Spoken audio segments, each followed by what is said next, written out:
Hi, you are listening to the Holistic Travel Nurse Podcast. In this interview, we are going to talk about the front lines, nurses on the front lines, nurses in the ICU, how we're handling what's going on in the world right now. It's April 2020, April 9th. I had to think about the date.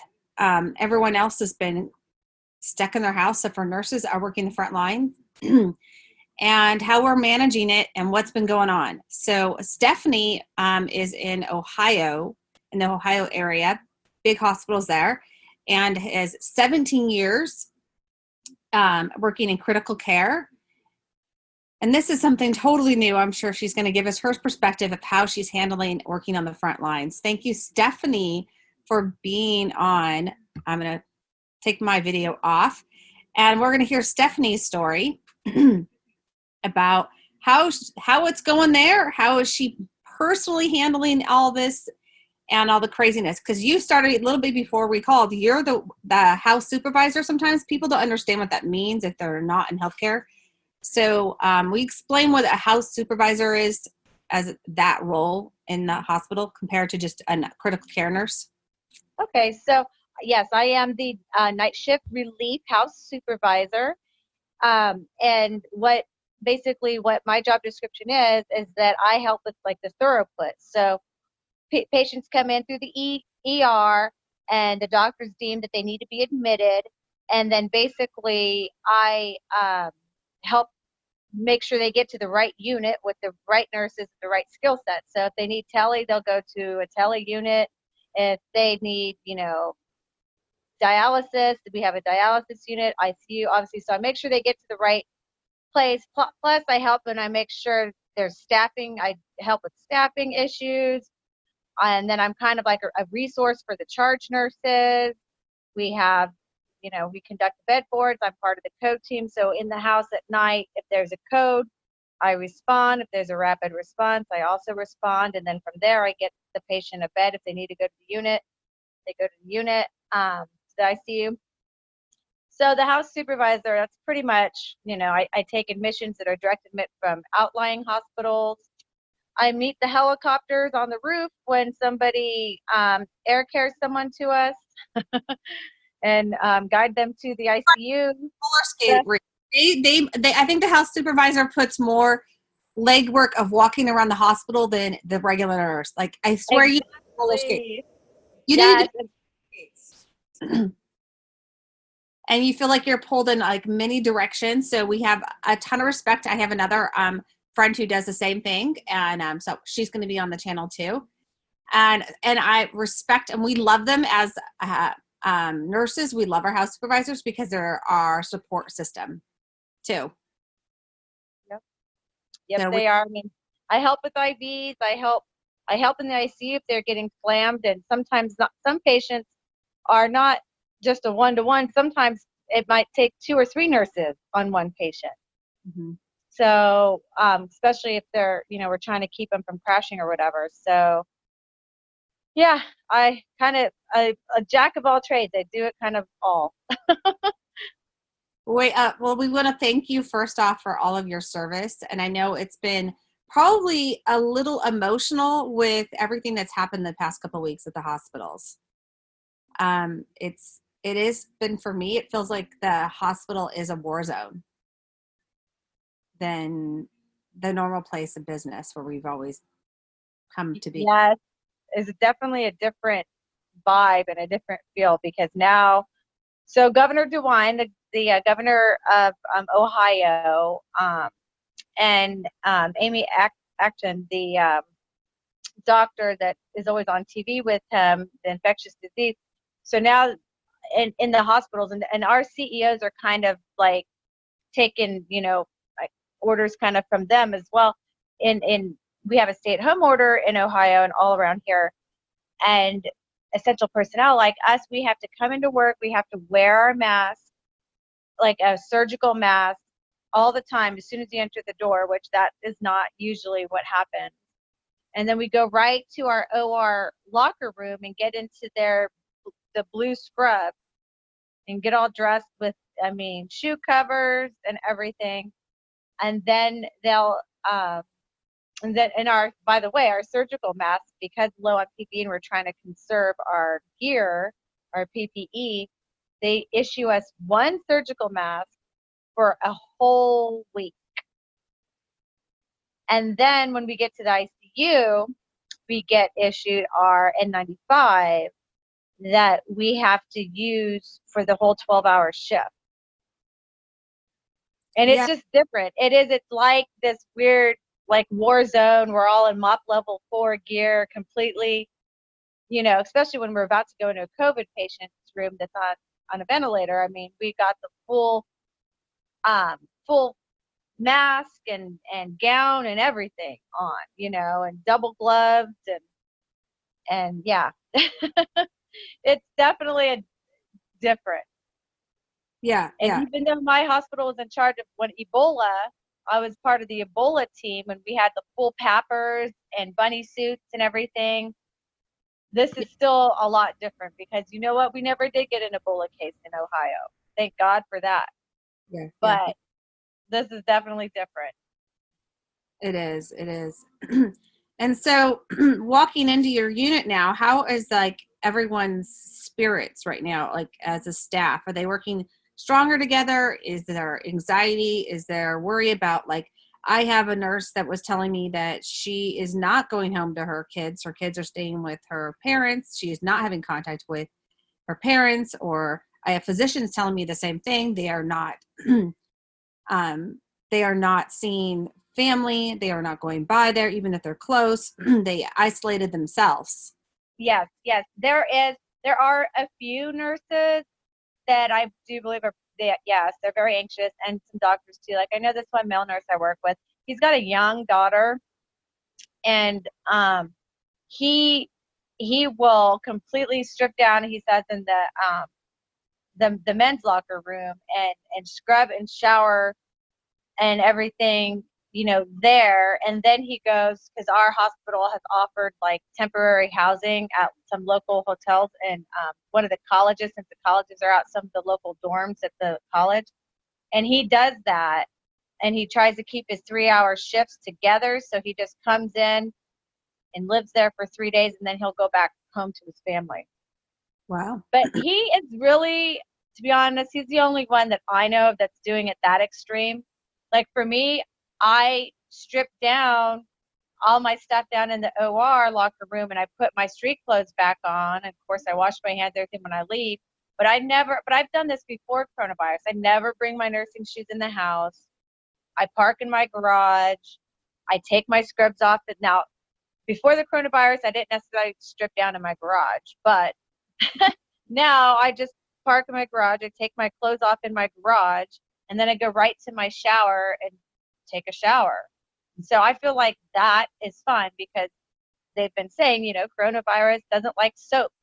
So I just make sure I soap my hair, everything before I, go to the rest of my family. So for me, I'm not that anxious to where I'm not going to go home. Okay. But I have known, other doctors and other nurses that are using temporary housing when they're working. Yeah, absolutely. So, and then what are you guys doing as the morale? What is the morale like in the ICU right now? Well, let me tell you, this is so funny. So the other night when I was working, I get off the elevator after a 12-hour shift. It's in the morning, and I get off, and it opens up onto the main lobby floor that I have to get off of. And all of a sudden, there's like this huge cheering section. All the CEOs, all these people, they're like in mask, of course. They're all cheering for us. Yay, thanks for your, I mean, I was kind of taken aback, but I'm kind of still a little bit dazed, very tired, ready to go home and sleep.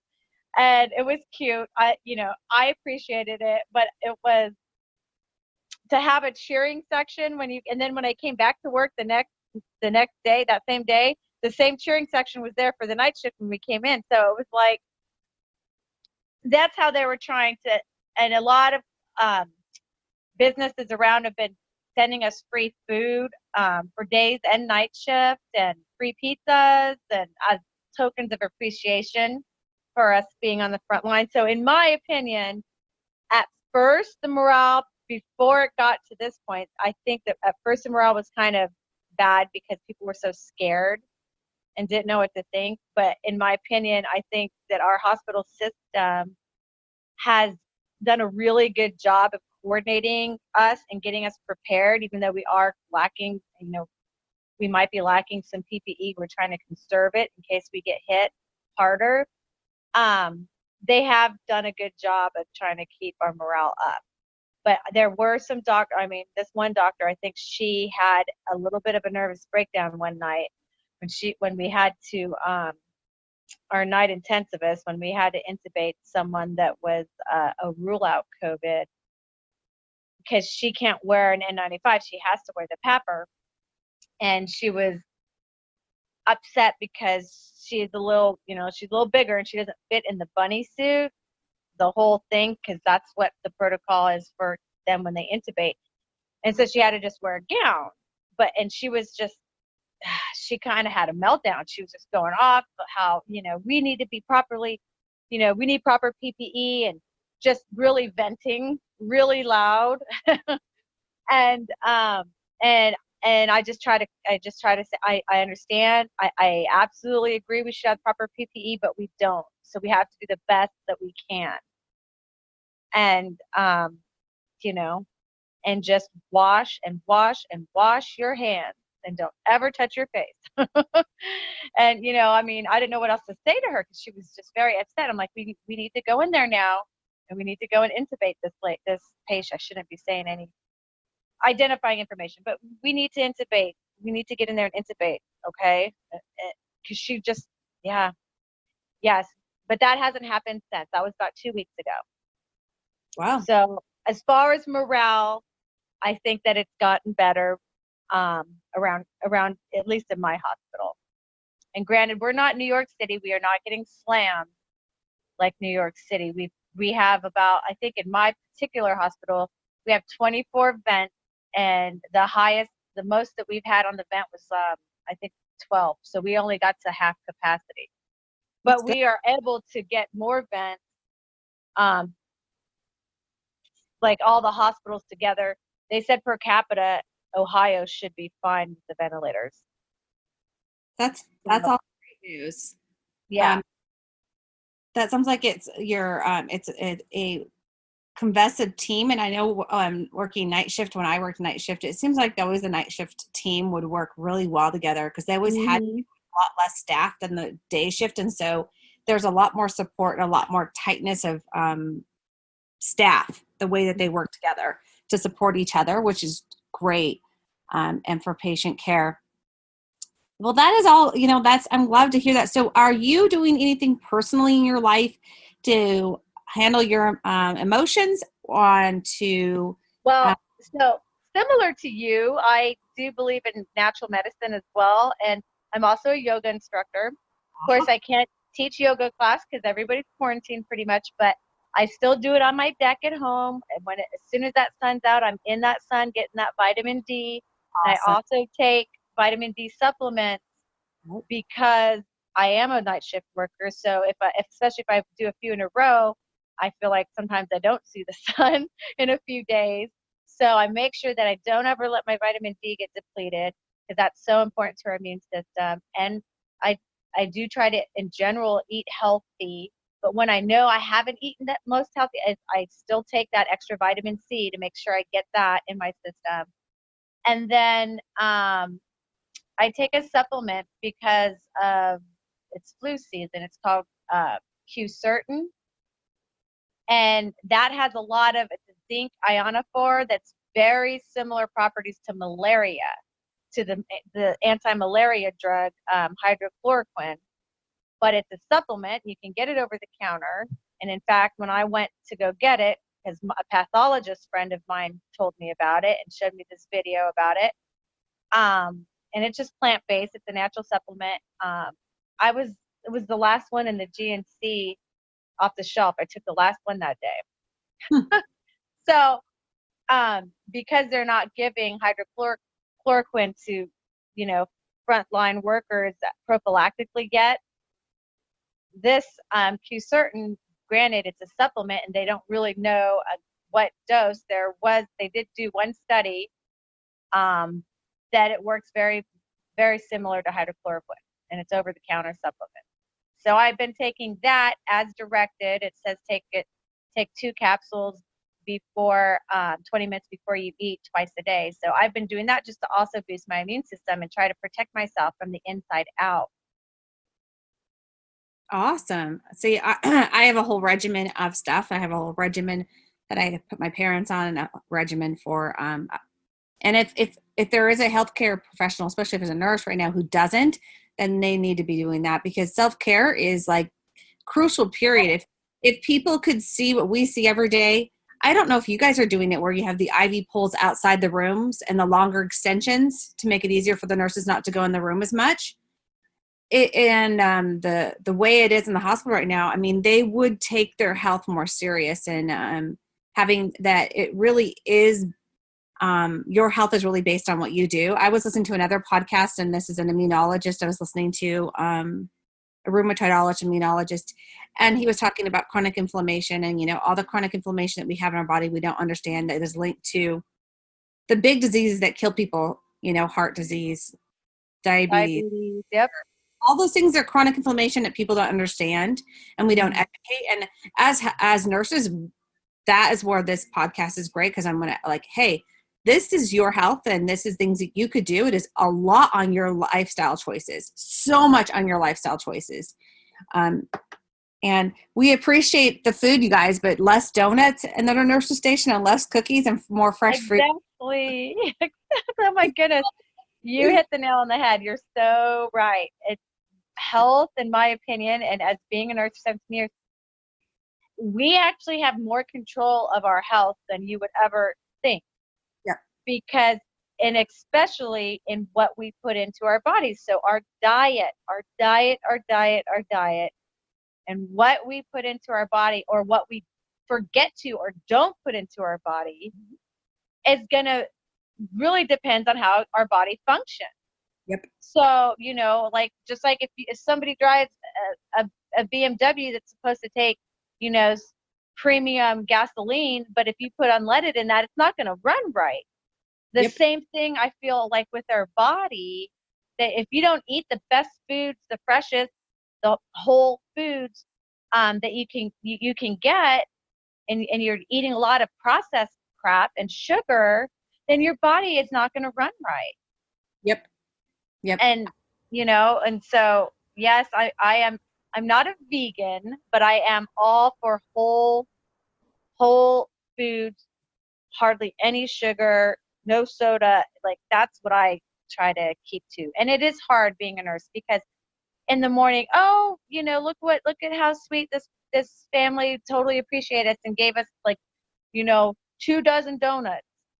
Or there's this awesome cookie place in in Cincinnati called Insomnia Cookies, and those things are evil because they are so good, but we get inundated with sweets, and sometimes at work it's like it's Christmas every day with sweets.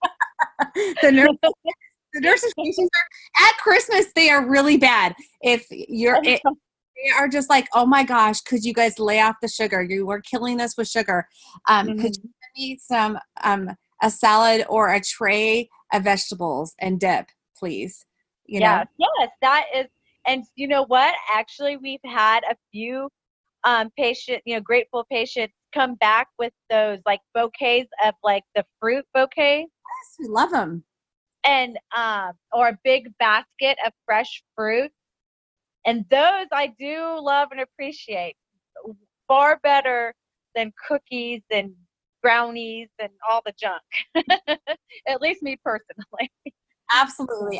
I've been given roses and flowers before by patients, though. So. Oh, yes. And that's sweet too, because then there's nothing that you have to eat. Exactly. Well, I guess you try to eat the petals, but I don't think they're going to taste well. No. So have you had any incredible stories where you've seen nurses really come together, or just the spirit of sticking together and standing up for what's going on right now more than ever in your facility?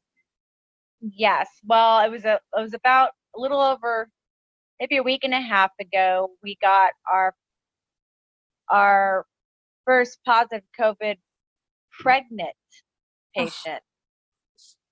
And we were very much a well-oiled machine. It happened to be that night too that we had a lot of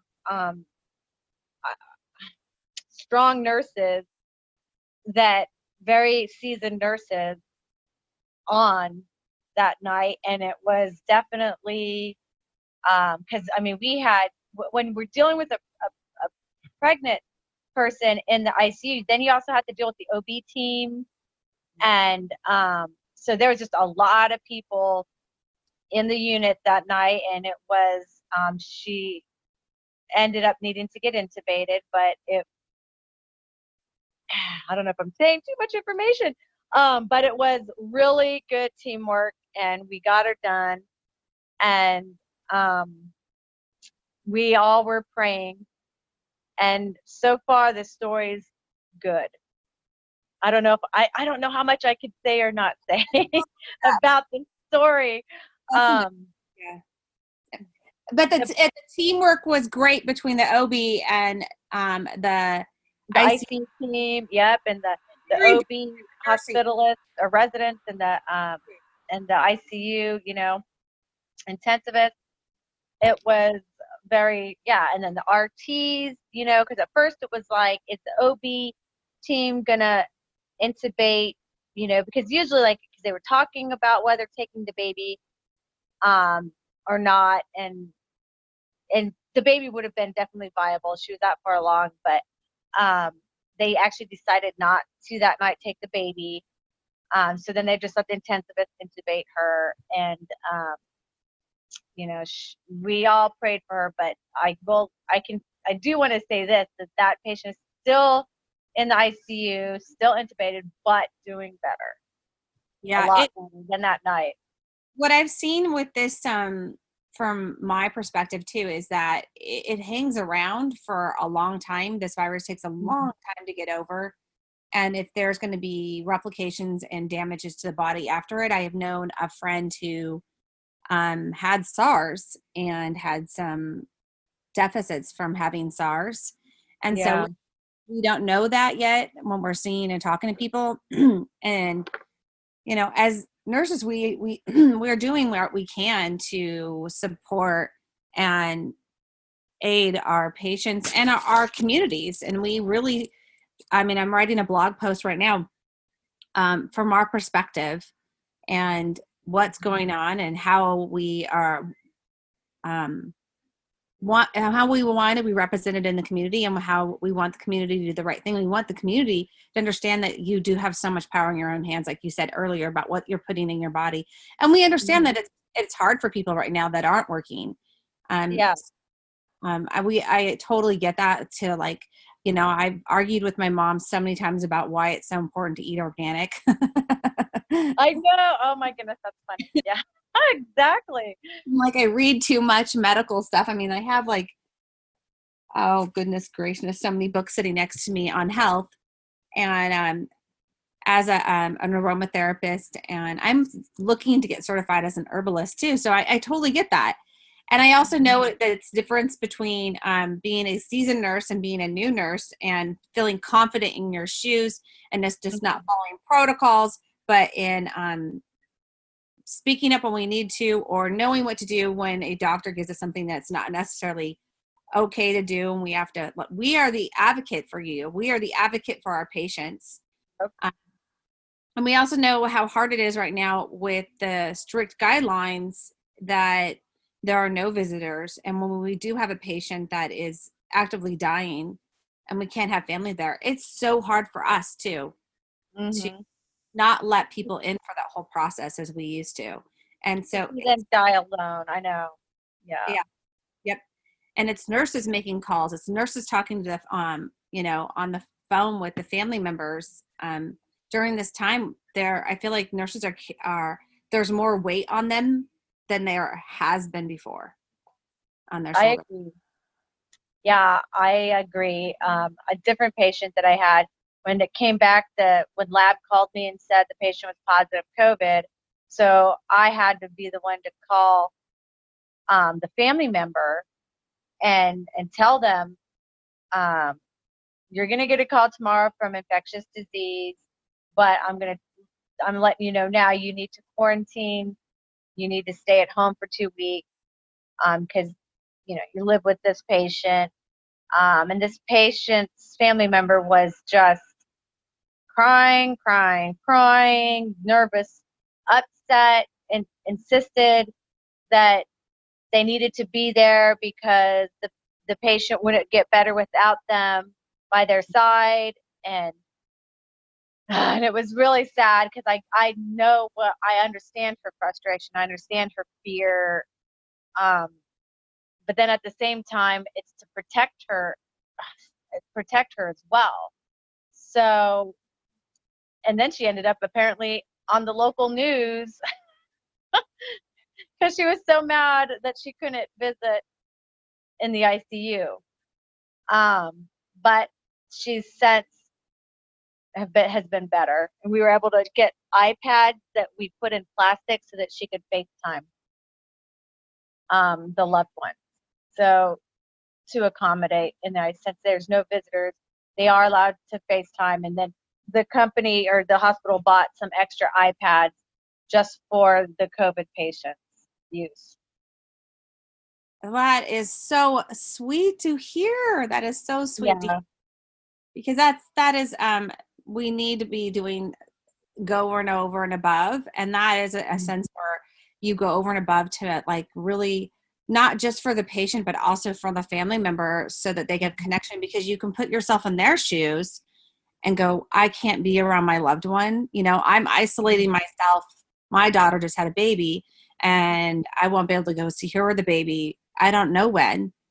And so we understand what our patient or patient family members, because we feel it too. Yeah. And so that is so sweet, and just an incredible story of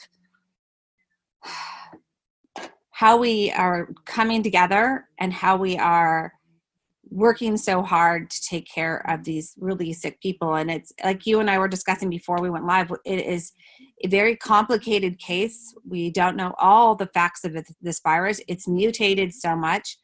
Is a vaccine going to be available? Is it going to be helpful?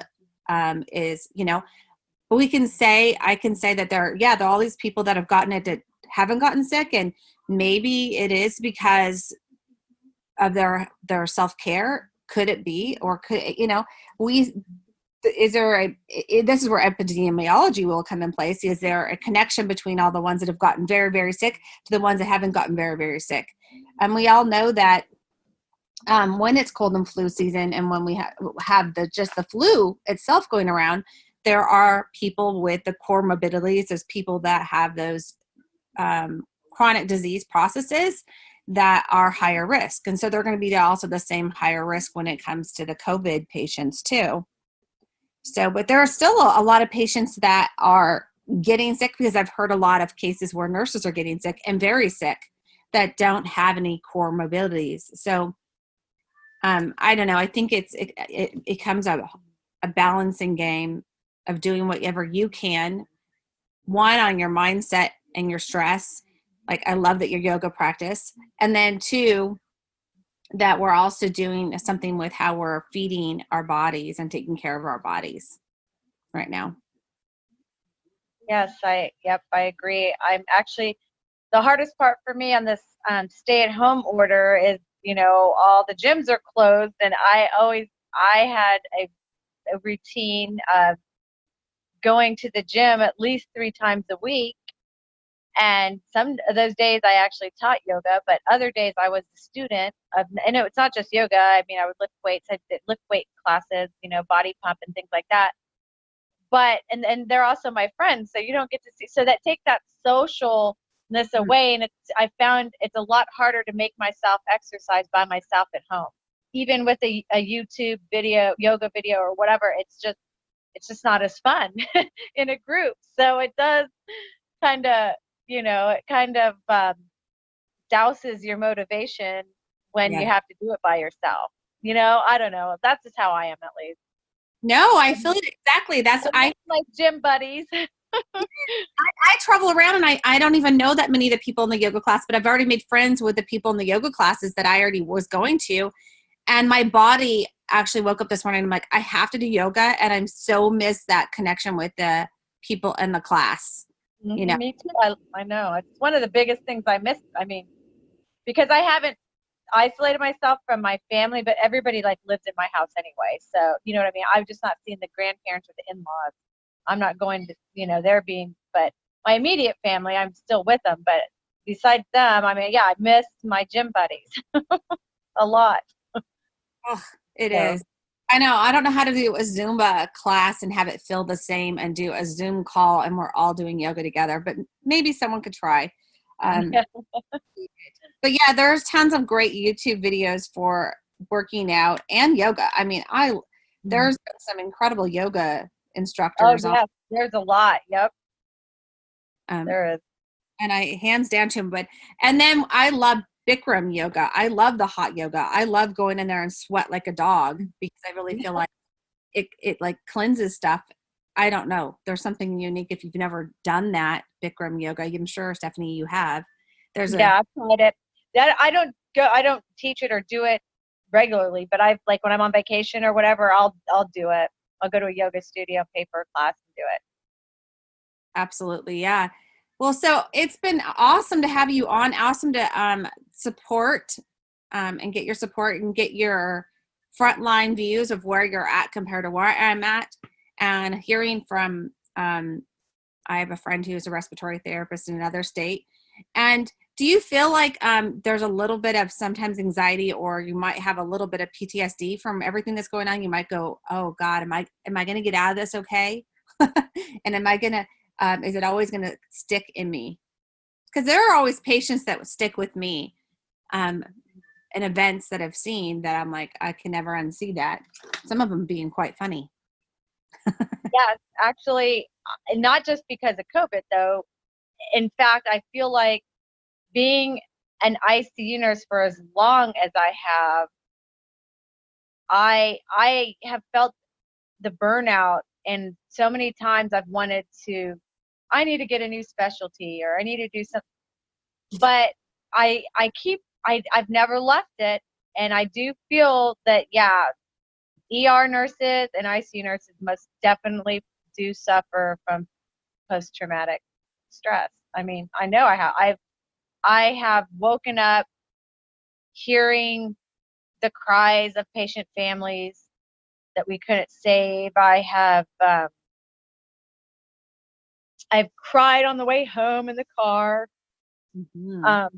for my patient, and you see some you see some miracles, but you see a lot of bad stuff, Yep. a lot of disturbing bad stuff that I can't really articulate very well to somebody that's not in the healthcare system. It's hard because you just don't know unless you've seen it. You know what I mean? I feel like some of the with drug overdoses and just all kinds of things, that go on in hospitals, and young people that shouldn't be dying,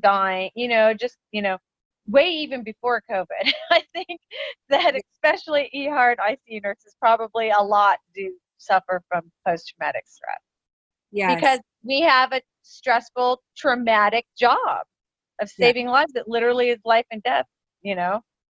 Yes.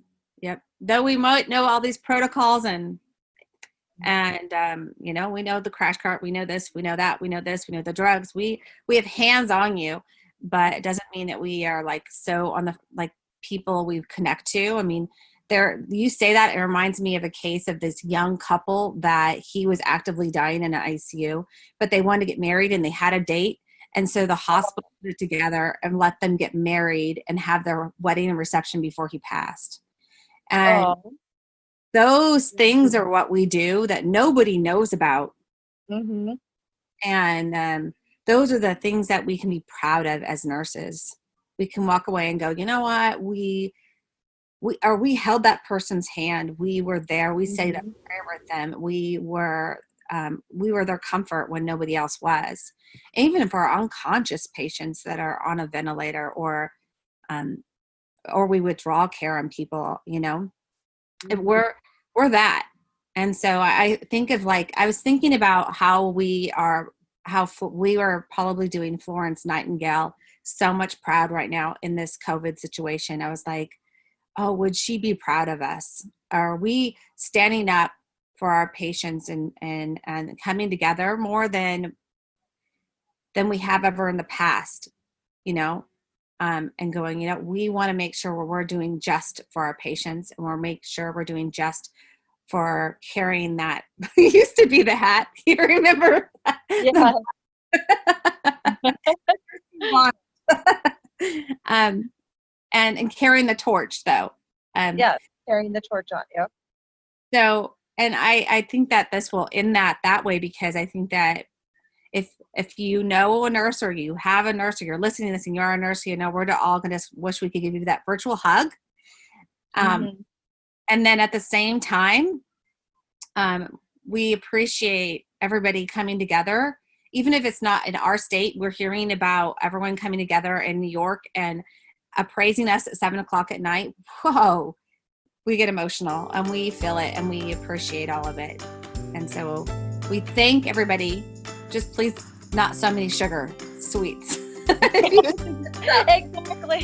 Don't give a nurse any sugar. Especially right now, because the stress level, I mean, some days can be a little more intense, and we have that adrenaline rush, and we have our ups and downs with our stress when we kick on the adrenaline to react to whatever's going to be happening.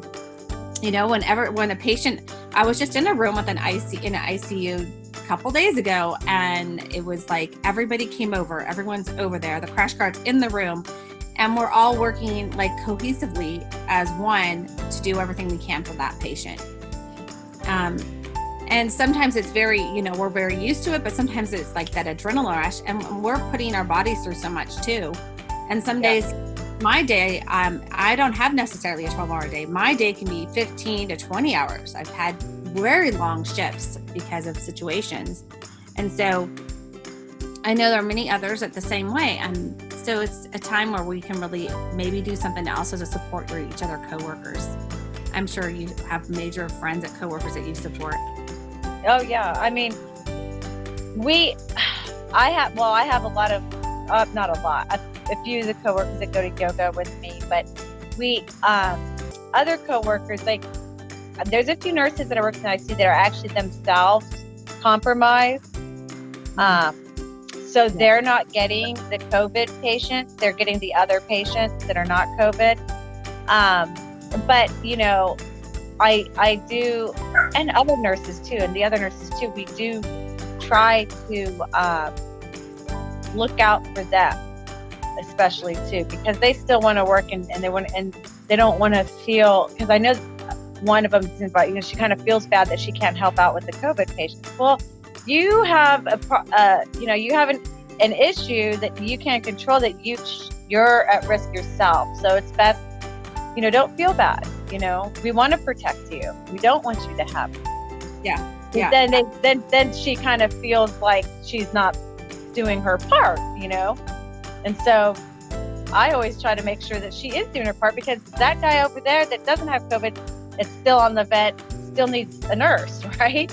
Yeah. So you are still contributing. You are still, well, it's like we have split up our ICUs. Well, there's 3 anyway, but we split them up even more to where one ICU is basically just for the sepsis patients, and then the emergent surgeries are basically, our neuro ICU is just the surgery ICU.